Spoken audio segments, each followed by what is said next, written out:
მაღალი ფასის სურსათზე, მედიკამენტებსა და საწვავზე. ის რაც აწუხებს მოსახლეობას და რაც ბოლო კვირების განმავლობაში სამთავრობო დონეზე განხვის ერთ-ერთი მთავარი საგანია. შესაძლებელია თუ არა ფასების შემცირება.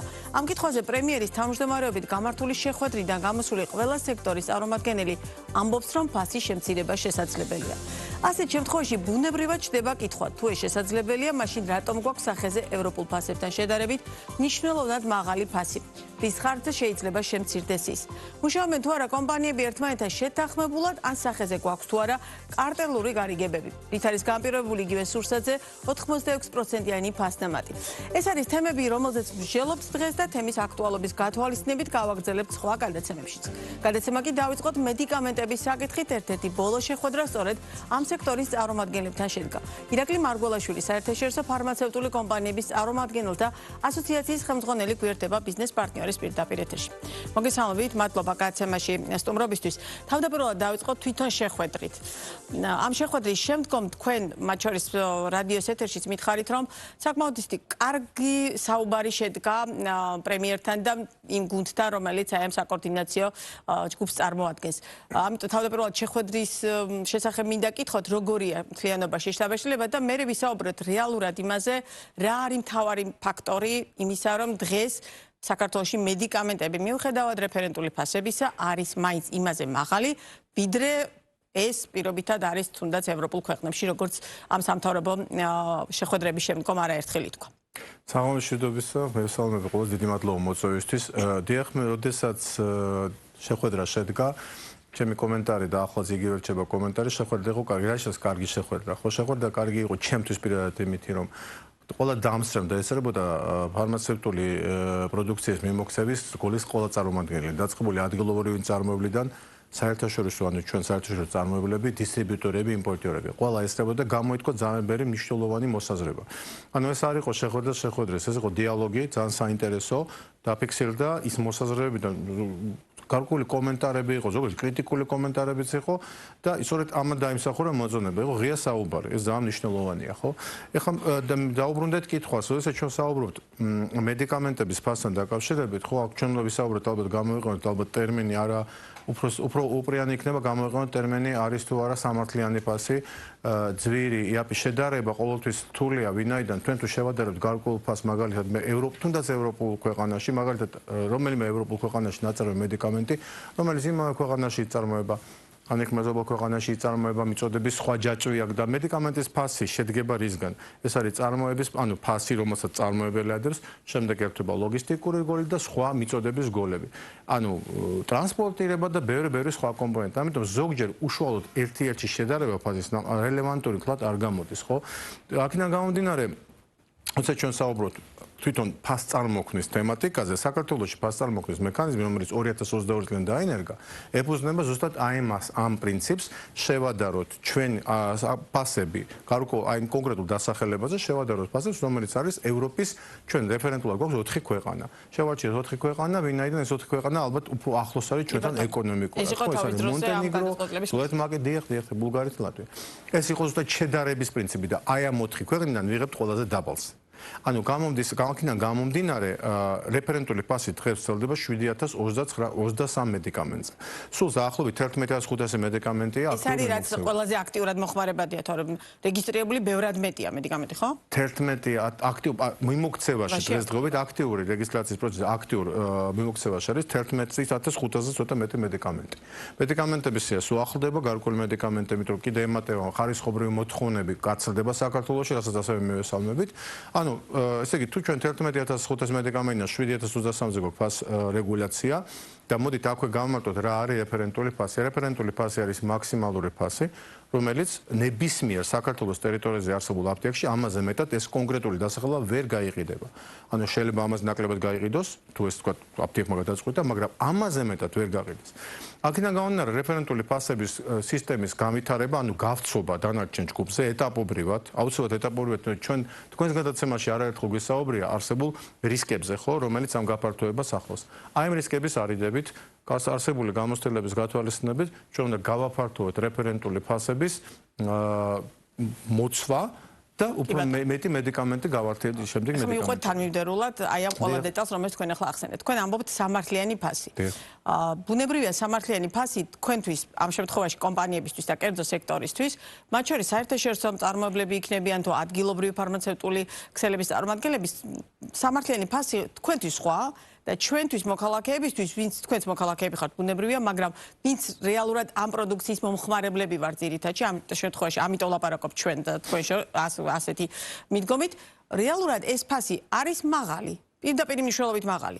ანუ რასთან შედარებით მაღალი? მათ შორის ჩვენს მეზობელ თურქეთთან შედარებით, რომლის ბაზრის გახსნაც ერთ-ერთი მნიშვნელოვანი კრიტერიუმად და ფაქტორად იყო დასახელებული, რომ თურქული ბაზარი თუ გაიხსნება ჩვენთვის, შესაბამისად, მედიკამენტების ფასიც მნიშვნელოვნად შემცირდება. კი ბატონო, შემცირდა, მაგრამ მედიკამენტების საკმაოდ დიდ ჩამონათვალზე დარჩა ბევრად მაღალი ფასი ამ სტყვის პირდაპირ მნიშვნელობით, ვიდრე დაუშვათ იგივე მეზობელ თურქეთში ღირს.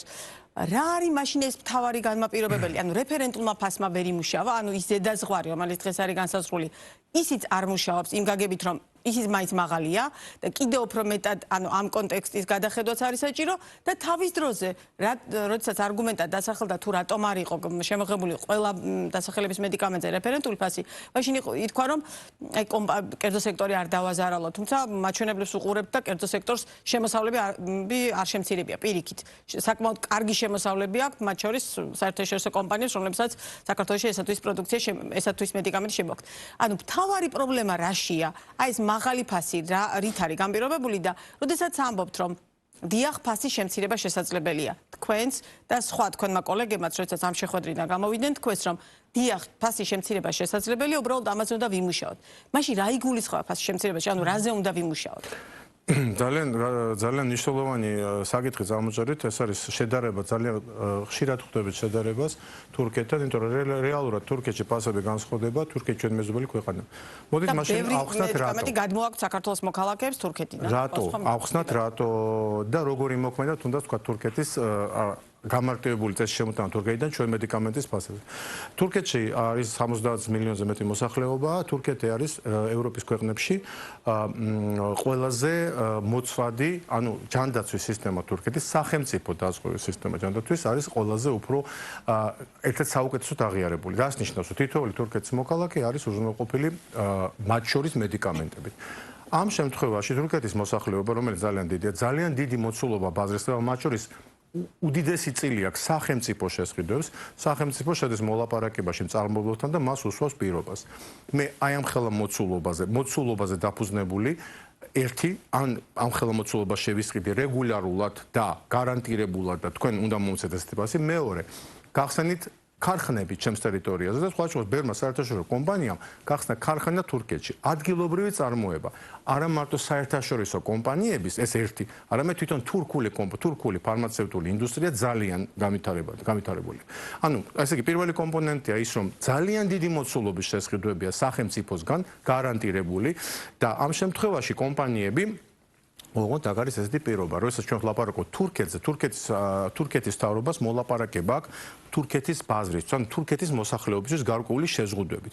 კომპანიებს, წარმოებელ კომპანიებს, რაც უღირთ ყველა, ასე ვთქვათ, ამ მოცულობაზე ორიენტაციით თურქეთისთვის კონკრეტულად, თუმცა იგივე კომპანია თავისივე ქვეყანაში, აი რომ შეხედოთ ამ კომპანიის ზოგჯერ ფასი უფრო მაღალია ვიდრე თურქეთში. ანუ ამ შემთხვევაში და ეცას დავამატებ თურქეთის გახსნა, როცა თქვენ ახსენეთ, უბრალოდ ეს იყო ჩარევა, რომელმაც მოკლე ვადაში მოგვიტანა შედეგი. საშუალო ვადაში რა შედეგი მივიღეთ, რომ დღეს თურქეთში გარკვეული ცვლილებების გამო კანონმდებლობის დონეზე ექსპორტი ძალიან შეიზღუდა. მედიკამენტები ვეღარ შემოდის. ორიენტაცია ასეთი ტიპის შემოტანაზე, ანუ თურქეთის ბაზრისთვის ნაწარმოები მედიკამენტების გარკვეული გზებით შემოტანამ გამოიწვია ის დეფიციტები, რომლებიც ახლა შედარებით აღმოფხრილია, რომელიც არ უნდა გქონოდა, ანუ დეფიციტები, რადგანაც ჩვენ თურქეთიდან დავიწყეთ შემოტანა წამლების, რომელიც იყო თურქეთისთვის და არა ჩვენთვის. ანუ გასაგებია, თუმცა როდესაც საუბრობთ, რომ რეფერენტული ფასის პირობებში შესაძლებელია და ეს არის თქვენივე განცხადებები, ფასის შემცირება.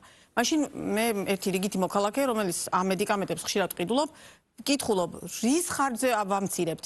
თუ ეს ჩვენ ანუ ბაზარი გვაქვს მცირე, თუ ამ შემთხვევაში არ არის გავრცობადი დაუშვათ ის შეღავათები, რომელიც პირობითად ამ შემთხვევაში დიდი მოცულობის ქვეყნების მაგალითზე შეიძლება თურქული მაგალითი რაც მოიყვანოთ. ანუ მაშინ რის ხარჯზე ამბობთ, რომ ფასების შემცირება შესაძლებელია და იმ შეხვედრაზეც პრემიერთანაც თქვით, რომ დიახ შესაძლებელია.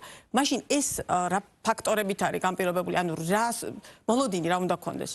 როდესაც რეფერენტული ფასების შემოვიდა აი ამ 7200 მედიკამენტზე, რომელიც გვაქვს და სხვადასხვა მონაცემებით ფასების შემცირება მოხდა 15-დან 80%-მდე ზოგიერთ პოზიციაზე. ანუ ეს არის შედეგი გამოცდილება, რომელიც ჩვენ გვაქვს ბოლო 3 წელიწადში. ეს არის პირველი არგუმენტი, რომელიც ჩვენ გვაძლევს საშუალებას იმაზე ვიფიქროთ და იმის მოლოდინი გქონდეს, რომელსაც რეფერენტული ფასწარმოქმედება გავრცელდება დანარჩენ ჯგუფებზეც, გვექნება ამ მხრივ მნიშვნელოვანი ფასების ცვლილება. მეორე, ფასების ცვლილებაზე ასევე მოქმედებს ფასის, ანუ დანახარჯი მედიკამენტებზე მოქმედებს ასევე არაპირდაპირი ფაქტორები. მაგალითად, სახელმწიფოში დანერგილი არის ეგრეთ წოდებული სახელმწიფოს პირდაპირი შესყიდვა მომწოდებლისგან, ეგრეთ წოდებული მართული შემოსვლის ხელშეკრულებები, როცა სახელმწიფო ხელშეკრულებას პირდაპირ კომპანიას დებს შუამავალი რგოლების გარეშე და ძვირადღირებული მედიკამენტები გაცილებით დიდი ძალიან დიდი ეკონომიაა ბიუჯეტის ასვლის ქრონიკულ დაავადებებს. ანუ ეს არის ერთი, მეორე, ესეთი ტიპის მოწოდებების უფრო გაფართოება, რა თქმა უნდა, ყველა ჯგუფზე ვერ მოხდება, მაღალი ფასის მქონე მედიკამენტებზე და ასევე რეფერენტული ფასების სისტემის გაზრდა დანარჩენ მედიკამენტებზე. აი ეს არის სამი გზა. მიმართულებით გადაგაქვთ დაუშვათ ისრები? არა, აქ თვითონაშია ჩვენ საერთოდ მოდი ესე ვთქვათ, ფარმაცევტული ინდუსტრია ზოგადად ხო, ჯანდაცვის სისტემის ნაწილია და როდესაც საერთაშორისო წარმოებებზე ვლაპარაკობთ, საერთაშორისო წარმოებელი არ არის მხოლოდ სწავლის მომწოდებელი, ეს არის პარტნიორი სახელმწიფოს. ეს რას ნიშნავს? პირველ რიგში საერთაშორისო მას აქვს ვალდებულებები, თუნდაც დავიწყოთ უწყვეტი სამედიცინო განათლება, იმიტომ რომ ქართული არა მარტო ქართველი ექიმების განათლების უზარმაზარი წილი, როგორც მთელ სოფლიოში, ეს არის ფარმაცევტული საერთაშორისო კომპანიების მოვალეობაც კი. ეს ერთი. ამის შემდეგ, როდესაც ჩვენ სახელმწიფოს კი არ არის, სახელმწიფოზე ყველაფერი სახელმწიფო მიყიდოს და ყველაფერი ამის ესე არ არის ნამდვილად, რომ სახელმწიფოს ბიუჯეტს ამხელად ტვეთი ვერ დაადგება ზემოთ.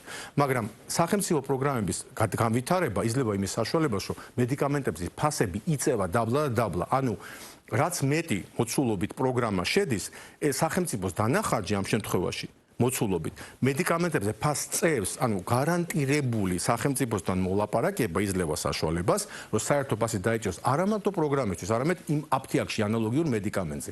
ეს არის არაპირდაპირი მექანიზმი მედიკამენტზე და ანუ სახელმწიფო ჯანდაცვის საყოველთაო პროგრამის ფარგლებში თუ გააფართოვებს ამა თუ იმ მიმართულებით. სხვა იმ მოქალაქისთვისაც კი, რომელიც ამ პროგრამით არ სარგებლობს, მისთვის ფასი შემცირდება. რა გაძლევთ ამ მოლოდინის საფუძველს და ასევე აქ ძალიან მნიშვნელოვანია, თვითონ კომპანიები მოგების გასაგებია სახელმწიფო გააკეთებს თუ არ გააკეთებს, ამას ვნახავთ. მაგრამ ამ შემთხვევაში თვითონ კომპანიების მოგების მარჟა დღეს რამდენია და კომპანიები საკუთარი წილის შემცირებაზე ფიქრობენ თუ არა იმ ნაწილში, რომ დავუშვათ ამ რადგან ჯანდაცვა ყოველთვის ხვდებით, რომ ბიზნესთან ერთად არის სოციალური კუთხე და ძალიან მნიშვნელოვანი, ამ ნაწილში თვითონ კომპანიები რის პასუხისმგებლობას იღებენ? საბოლოო ფასს საქართველოს საბოლოო ფასს ადგენს ადგილობრივი დისტრიბუტორული კომპანია, ჩვენად წარმოებლები. თუმცა, როდესაც ჩვენ რეფერენტული ფასებზე დაიწყო ფასების დატომ დაიწია, არა მარტო იმიტომ, რომ დისტრიბუტორმა შეამცირა თავისი მარჟა, არამედ მომწოდებლის ფასებმა დაწია შესაძლებლობის ფარგლებში მაქსიმალურად. შესაბამისად, გუშინ შეხვედრაზე შესაძლებლობის ფარგლები რა არის? ეს არის შესაძლებლობის ფარგლები. დეტალებში ჩამოსვლა ვცდილობ, მაგრამ მინდა რომ მაყურებლისას გასაგები იყოს. რა არის პირობითად თქვენი მარჟა? ამ შემთხვევაში თქვენი ანუ საერთაშორისო წარმოებლების და საქართველოში ის წამალი რა ფასნამატით იყიდება და მარტივი კითხვა. საქართველოში ჩვენ ამ შემთხვევაში მარჟაზე არ ვსაუბრობთ, ჩვენ ვსაუბრობთ მედიკამენტის ღირებულებაზე, ანუ წარმოებლისთვის. აბსოლუტურად ზოგიერთ მედიკამენტი მოდის საქართველოში იმ პირობით, გარკვეული სოციალური ფაქტორის გათვალისწინებით, რომ კომპანია თავით ღირებულებაზე არანაირ ნამაც არ აკეთებს, გარდა იმ დანახარჯის და მოწოდებაზე. ესეთი სიტუაციაც არის. ის მედიკამენტი პირობითად ეს ასეთი მიმართულების მედიკამენტი საქართველოში რა ფასად იყიდება, ანუ რა ფასი ემატება უხეშად დარწმუნებული ვარ გაქვთ ეს ინფორმაცია. მესმის, რა თქმა უნდა, ყველაზე ლოგიკური, ყველაზე ნეული კითხვა არის, მე რო შევდივარ აფთიაქში, რა ფასად ვყიდულობ, ხო? გუშინ გაჟღერდა, ვინაიდან დისტრიბუტორული სფერო არ არის ასე ვთქვათ ჩვენი, მაგრამ გუშინ შეხვედრაზე გაჟღერდა შემიძლია ამას საუბარი, ყველაზე მსხვილი დისტრიბუტორული კომპანიის ხელმძღვანელმა განაცხადა, რომ საშუალო ფასნამატი აქ არ ღემატება 25%-ს, ჩვენ ვლაპარაკობთ მოწოდების ფასიდან საბოლოო ფასამდე და ეს არის საშუალო ფასნამატი. მაშინ, როდესაც ევროპულ ქვეყნებში ამ ტიპის ფასნამატი წარმოებიდან მომხმარებლამდე, სადღაც მეღებს 40-45%-ის ფარგლებში. ეს არის საშუალო. თუმცა რა თქმა უნდა, საშუალოზე ვლაპარაკობთ, რაღაც მედიკამენტზე მეტია, რაღაცაზე ნაკლებია, ხო? მაგრამ გასაშუალებული ციფრი იყო და ძალიან მნიშვნელოვანი კითხვა იყო ასევე, რომ რაც გუშინ გაჟღერდა, რომ აი აფთიაქების რაოდენობა მოქმედებს წამლის ფაზზე. ანუ ხომ არ არის ის, რომ ჩვენ მეტი აფთიაქი გვაქვს საქართველოში და ამის გამო ფასები იზრდება. ხარჯი, რომელიც აფთიაქის შენახვას უხეშად რო თქვა, ჭირდება. დიახ, და ანუ ძალიან მარტივი პასუხი არის, თუ რეფერენტული ფასი გვაქვს, რამდენი აფთიაქიც არ უნდა იყოს, ამაზე მეტი ფასი ვერ იქნება. ანუ იქ ვერ იქნება სხვა ფასი. იქნება კომპანია 7 აფთიაქი და 70, ამაზე მაღლა ფას ვერ აწევს. ანუ ამაზე ვერ იმოქმედებს. მაშინ, როდესაც საუბრობთ იმაზე, რომ ფასის შემცირება შესაძლებელია და ამაზე ფიქრობთ, რომ იმუშაოთ, როგორ გესახებათ ამ ფასის შემცირება და იქ გუშინ ითქვა კიდეც ავერსის დამფუძნებლის მხრიდან, რომ რაღაც გარკვეული ჯგუფი შეიქმნება, რომელიც ბიზნესის მხრიდან ამ წინადადებს მიაწვდის სახელმწიფოს. როგორ გესახებათ? მაშინ ანუ რა უნდა იყოს პირველი, მეორე, მესამე, მეოთხე ნაბიჯი იმისთვის, რომ ეს მიმართულება რეალურად იყოს და ერთ დღეს მართლა ყველა მეტნაკლები განცდა მაინც გქონდეს, რომ დიახ, ის ფასი სამართლიანია, რომელსაც მე მედიკამენტში ვიხდი. პირველ რიგში ეს არის რეფერენტული არსებული პროცედურის გაფართოება და დახვეწა, იმიტომ რომ მედიკამენტზე როცა ფასი შემოღებულია რეფერენტული, იმის გადახედვა რეგულარულად ხდება. ხდება სხვადასხვა ფარგლებში და სხვა შორის ქრონიკული დაავადებების მკურნალობაში, რომელიც შედის, იქ კიდევ უფრო დაბალი ფასებია, ვიდრე სააფთიაქო ქსელში. ანუ თქვენ ეს თემა ახსენეთ და იმიტომ ვიძახი. ეს არის პირველი ნაბიჯი. აუცილებლად არის იგივე სახელმწიფოსთან მოლაპარაკების წილი, მე ვახსენე პირდაპირ მოლაპარაკება კომპანიებთან და ეს მნიშვნელოვნად ამცირებს ფასს, დანახარჯ სახელმწიფოს. მოით ასე ვთქვათ. ანუ ამოვაგდოთ დისტრიბუტორის შუამავალი რგოლი? დისტრიბუტორი მხოლოდ დისტრიბუტორი აუცილებელი რგოლია, ეს შემთხვევაში შევსაუბროთ მხოლოდ მაღალი ღირებულების მედიკამენტებისთვის, რომელიც გამოიყენება მძიმე ქრონიკული დაავადებების დროს. იმიტომ რომ დისტრიბუტორი რგოლი აუცილებელია მან დაიმუშაოს. მესამე, ადგილობრივი წარმოების განვითარება. თურქეთი რომ ვახსენეთ, თურქეთში მე უკვე ვთქვი, რომ არის ძალიან ძლიერი ადგილობრივი წარმოება. ადგილობრივი წარმოება უნდა გაძლიერდეს, ამაში ეს არის ცალსახად, რაც მეტი მაღალი ხარისხის ადგილობრივი მედიკამენტი იქნება, ეს არის კონკურენციის საკითხი. კონკურენცია ყოველთვის შეძლებს ფასის დაწევას. ეს როგორც მოხდა სხვა ქვეყნებში. და რა გვაძლევს ამის საფუძველს, ვისაუბრეთ, გამოცდილება. ჩვენ ანუ ეს რეფერენტული გარე რეფერენტული ფასწავლების სისტემა გამოერა ევროპის უმეტესმა ქვეყანამ და ამათი გამოცდილება წლების განმავლობაში როგორ მოხდა ეს ყველაფერი? ეს გვაძლევს იმის ოპტიმიზმს, რომ ეს ყველაფერი ჩვენთანაც შესაძლებელია მოხდეს. კი ბატონო, თუ ფიქრობთ, რომ დაუშვათ მთლიანობაში გავრცელება რეფერენტული ფასისა იმ 11,500 მედიკამენტზე. ამ პრობლემას გარკვეულწილად მოაგვარებს თუ არა და მათ შორის ერთგვარი შეთავაზებების საკითხით ერთით ვალდებულება და ვალდებულება აქვს დაუშვათ აფთიაქებს, რომ სამი შეთავაზება სულ მცირე გამიკეთონ, როდესაც მე ამათვე მედიკამენტს ვყიდულობ, თუმცა მე დარწმუნებული ვარ, რომ თქვენც რო შესულხართ აფთიაქში, ამგვარ შეთავაზებას ბოლო პერიოდში არავინ აღარ აკეთებს. ეს კიდე ცალკე სერიოზული პრობლემაა, რომელსაც ალბათ მეტი კონტროლი ჭირდება ამ ნაწილში, მაგრამ მთლიანობაში აი ეს თუნდაც გავრცელება რეფერენტული ფასის იმოქმედებს იმაზე, რომ თუნდაც ყველა აფთიაქში მედიკამენტები ერთ ფასში იყიდებოდეს?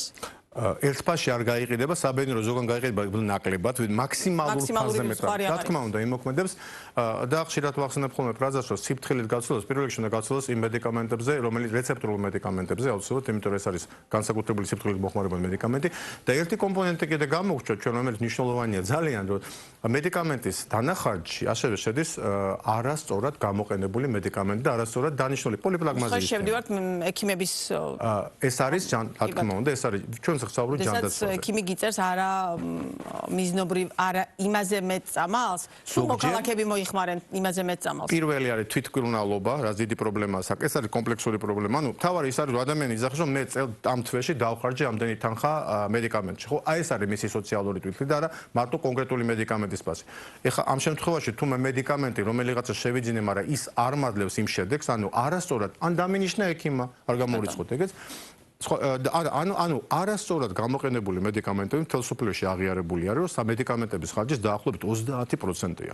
მათ შორის საქართველოში, ვინაიდან საქართველოში რეგულაციები ამ მხრივ პირდაპირ ვთქვათ, რომ ფაქტურად არა გვაქვს, ანუ კომუნიკაცია როგორი უნდა იყოს ურთიერთობა, იგივე ფარმაცეუტულ კომპანიას და სამედიცინო პერსონალს შორის, აი ამ მიმართულებითაც უნდა ვიმუშაოთ, რომ არასწორად ან ზედმეტად პოლიპრაგმაზია ბევრჯერ გვითქვამს, ესეც პრობლემაა და ესეც შეამცირებს ხარჯს, მაგრამ უახლოესი ნაბიჯები, ხო?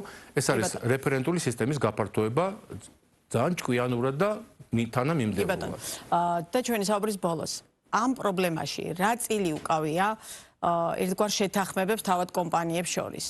სურსათის შემდგომი სტუმარი გვყავს უკვე, რომელიც ეხება სურსათის ნაწილს და იქ ცალკე შევეხები. ამ მიმართულებას კარტერული შეთანხმებები, რომელთან დაკავშირებითაც კონკურენციის სააგენტომ დასკვნა დადო, მათ შორის იგივე ონკოლოგიურ მედიკამენტებთან მიმართებაში და დღეს ეს პროცესი სასამართლოშია განანაცვლებული 53 მილიონიანი ჯარიმა დააკისრა 4 საკმაოდ მსხვილ ფარმაცევტულ კომპანიას კონკურენციის სააგენტომ. დღეს თქვენი გადმოსახედიდან ამ მოცემულობით კარტერული შეთანხმებებს აქვს თუ არა ადგილი ფარმაცევტულ ბაზარზე?